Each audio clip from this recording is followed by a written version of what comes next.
إذا كنت أستاذ اليوم واحد بس شنو راح تسوي؟ تعالوا نسأل الطلاب هذا السؤال.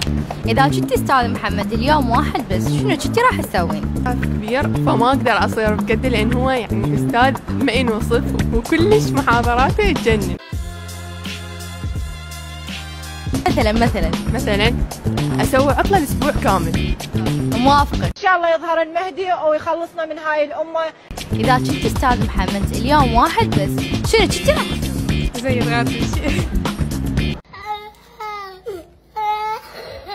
كنتي راح تخلين المحاضرات الحضورية أكثر لو هالشي كافي؟ استغل المحاضرات كلش مفيدة، يعني هسه نروح نطلع عن المحاضرات كانت كلش مفيدة، راجعنا اليونت واحد كله. إذا كنت أستاذ محمد اليوم واحد بس شنو كنتي راح تسوي؟ ماشي محاضرات. هلو هاي شنو هاي شنو هاي؟ إذا كنت أستاذ محمد اليوم واحد بس شنو كنتي راح تسوين؟ ما راح أقريهم. بس ما عندك فد أماني تحققيها إذا صرتي أستاذة؟ حياخذ 100 إن شاء الله لأنه هو أستاذ كلش رائع. هي شعري هي.